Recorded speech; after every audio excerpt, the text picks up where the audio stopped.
Good afternoon. Thanks for joining us here at 4:30 today. Coming up for you, a rapid response to Congressman Tom Tiffany's entrance into the race for governor, and the latest on a murder case in Manitowoc. But we want to begin today with the ongoing debate about acetaminophen, the active ingredient in Tylenol, and autism. The dust still has not settled from Monday's White House press conference, where the president and HHS Secretary Robert F. Kennedy Jr. said there was a link between the use of the drug by pregnant women and autism without providing any new research or conclusive evidence backing that claim. Now, since that press conference on Monday afternoon, numerous medical organizations have pushed back, saying acetaminophen is safe for pregnant women to use and that untreated fevers are dangerous to pregnancies.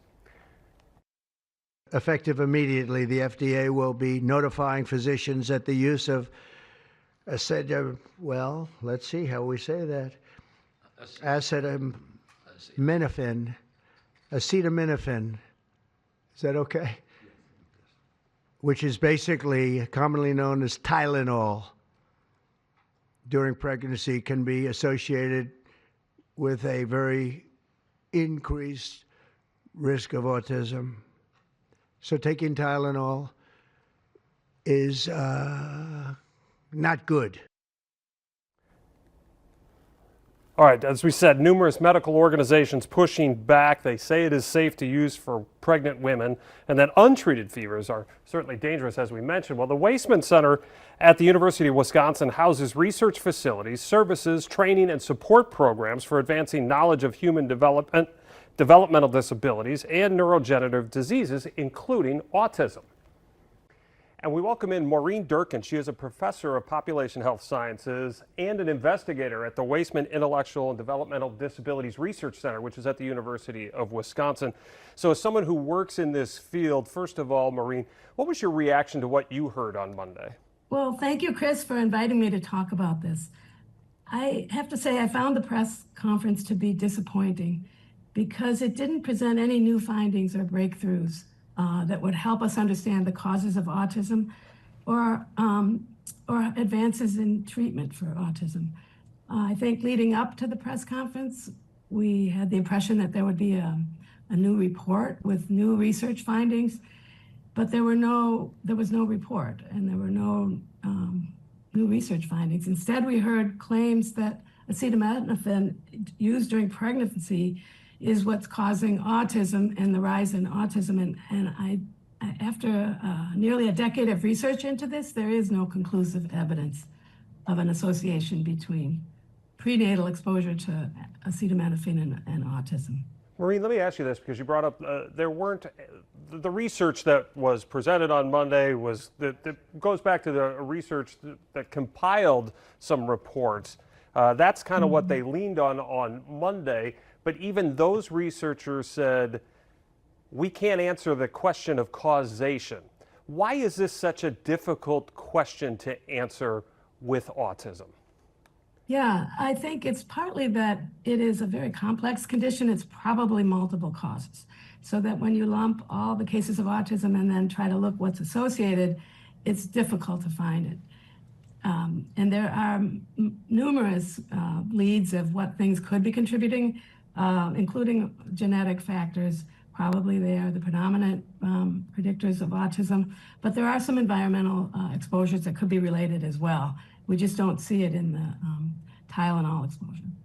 Is there a consensus among researchers in your community that autism is either a disease or a condition? Because we've heard that debate kind of get refueled here in the last few days. Sure. It's not one disease. It's probably multiple different disease processes that lead to common symptoms. It's also, we've realized over recently, it's a spectrum of challenges in social communication and interactions. And some people with autism don't see it necessarily as a disability or disease. So there's a wide range. And then there's some that are very severely affected and dependent on others for care. So for them, it would be a disability or disease, but it is a range. Maureen, you mentioned the spectrum. One of the things that was pointed to on Monday was the increase in autism over the last decade or so. Now that number that they throw around, 1 in 31, the counter argument to that is the spectrum for this disease, the umbrella under which it falls, this condition or disease, has broadened because the spectrum has broadened. There's more awareness of it. There's better ways to diagnose certain parts of this. Why has that changed significantly in the last decade or so? Sure. It hasn't changed dramatically in the last decade, but the change to broadening the to encompass a spectrum really started in the 1980s. Okay.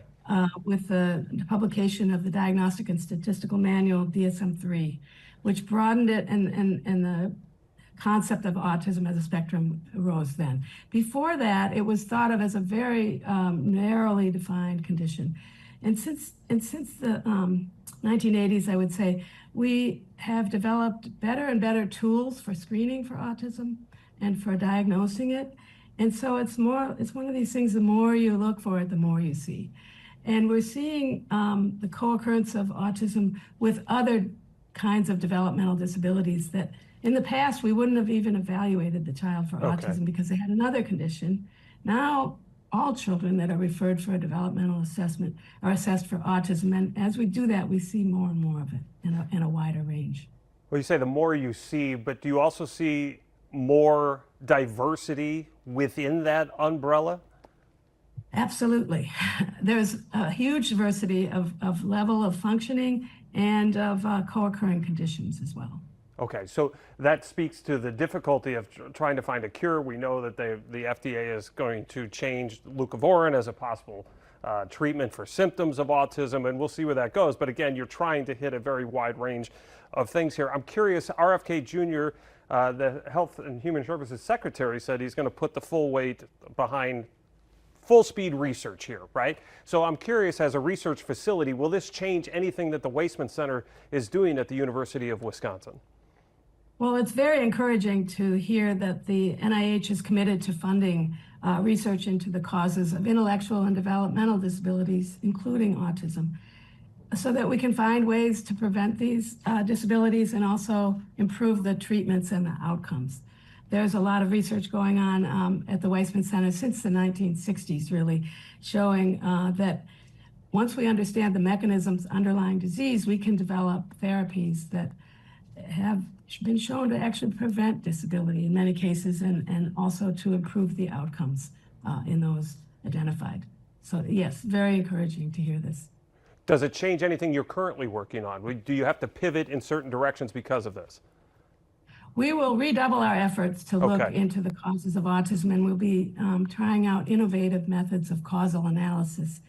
I think they've really put the emphasis on wanting to understand better what is leading to autism and why we're seeing the increase we've seen in recent decades. Maureen, we thank you so much for the time and the insight. We appreciate it. Thank you, Chris.